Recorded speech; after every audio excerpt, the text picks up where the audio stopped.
ఇదైతే బ్రిటిష్ కాలంలోనే sir. British కాలం కన్నా ముందుదేనా? ముందుదే సార్ ఇది. బ్రిటిష్ కాలం ముందుదే. ఉంటాయి కానీ వచ్చి దర్శనం చేసుకుని మళ్ళీ వెళ్ళిపోతాయి.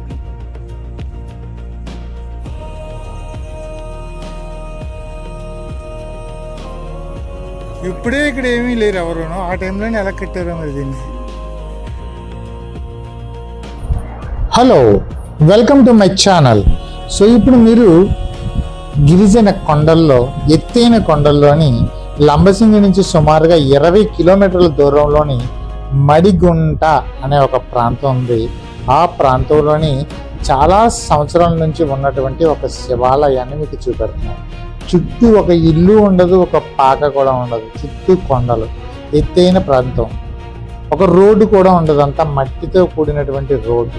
ఆ రోడ్డు లోపల ఆ బ్రిటిషర్స్ టైం కన్నా ముందలే నిర్మించినటువంటి ఈ శివాలయం అన్నీ కూడా ఒక శివుని యొక్క శివలింగం కానీ, ఆ నంది కానీ ప్రతీది కూడా అప్పటివే. కాకపోతే ఏంటంటే ఈ శివాలయానికి కొద్దిగా ఆదరణ కరువైందని చెప్పొచ్చు. కారణం ఏంటంటే అది కొండ, ఎత్తైన కొండల్లో ఉండడం వలన. అదే కిందనగానే ఉంటుంటే, ఆ కొండల మీద కాకుండా కింద ఉంటే ఇప్పటికే గుడిని కట్టేసేవారు. అంత పురాతనమైన గుడి అయినప్పటికీ కూడా వీళ్ళు దాతల కోసం ఎదురు చూస్తున్నారు ఈ మందిరాన్ని నిర్మించడానికి. సో ఎదురుగా కనబడుతున్న నంది చాలా ఏళ్ల క్రితంది. దాన్ని చూస్తేనే తెలుస్తుంది, అంత అరిగిపోయి ఉన్నాయంటే అంత ఓల్డ్ అనమాట.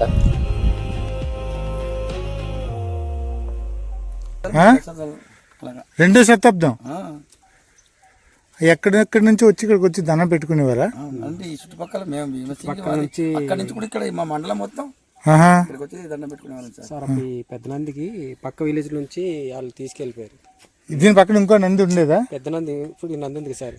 పక్క విలేజ్ వాళ్ళు దీన్ని తీసుకెళ్లిపోయారు, నందిని తీసుకెళ్లిపోతే అప్పుడు మళ్ళీ పెద్దలకి నాకు పలానా దగ్గర నాకు ఇలా తీసుకెళ్లిపోయారు అంటే నాకు మళ్ళీ నా ప్లేస్ లో తీసుకెళ్ళి పెట్టండి అంటే అప్పుడు మళ్ళీ పెద్దలు అక్కడికి వెళ్ళి తీసుకొచ్చి వేరే ఊర్లో పక్కన పెట్టారు. కాకుండా నేను ఎక్కడైతే వెళ్తానో అక్కడే పెట్టండి అంటే అప్పుడు మళ్ళీ అంటే కళ్ళ చెప్పారు. అప్పుడు పక్క విలేజ్ ఒక ఆయన నందిని పొడిచారు సార్. నందిని పైన కొంత పొడితే అప్పుడు చిన్న నంది అక్కడ వెలిసిందండి. మళ్ళీ పొడిస్తే అప్పుడు ఏమైంది? అక్కడ ఇంకొక నంది అక్కడ ఆటోమేటిక్గా వెలిసిందా? అది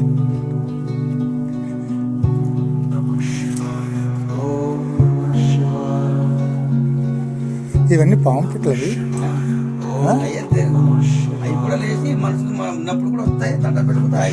వస్తాయా? ఇందులో ఉంటాయండి పాములు, ఇందులో ఉన్నాయి. అవి తిరిగితేనే ఇలా కనిపిస్తాయి సార్. తిరిగిన వాటికి ఇలా మూసేసి ఉంటాయి. ఓకే ఓకే, ఇందులో ఉన్నాయి, తిరుగుతున్నాయి. పెద్ద వృక్షం అండి ఇది. దానికి ఆనుకొని ఉండేది అనమాట. అది ఇది అలా వచ్చి దండం పెట్టుకునేవారు.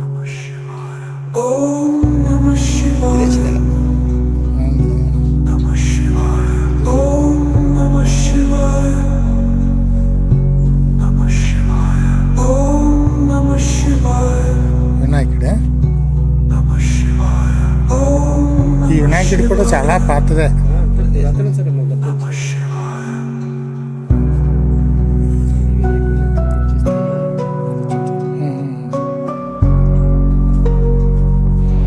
అతి పురాతనమైనటువంటి నంది చుట్టూ కూడా పాముల యొక్క పుట్టలు, శివుడి యొక్క దర్శనం.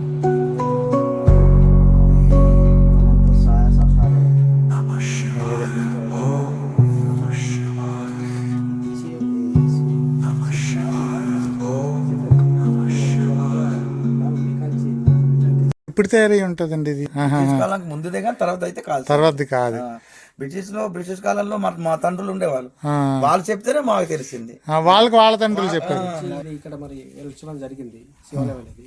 అప్పటి నుంచి కూడా దీన్ని మేము మా యొక్క శివాలయాన్ని ఆరాధిస్తూ పూజలు అంటూ చుట్టుపక్కల గ్రామాలందరూ కూడా దీన్ని పూజించుకుంటారు.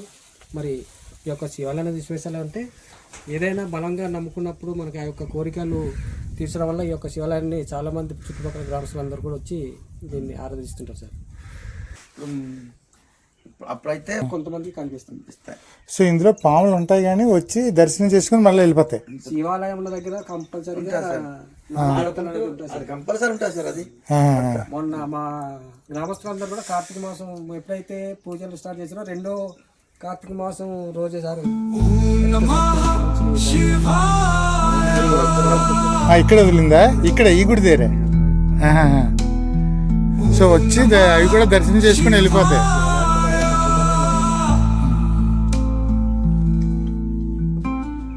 ఇప్పుడే ఇక్కడ ఏమీ లేరు ఎవరు, ఆ టైంలోనే ఎలా కట్టారు అనేది.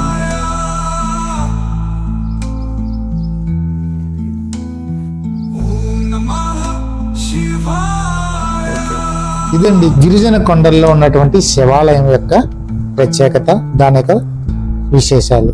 సో మర్చిపోకుండా ఈ ఛానల్ ఇప్పటివరకు సబ్స్క్రైబ్ చేసుకోకపోతే సబ్స్క్రైబ్ చేయండి, లైక్ చేయండి, కామెంట్ సెక్షన్లో కామెంట్ చేయండి.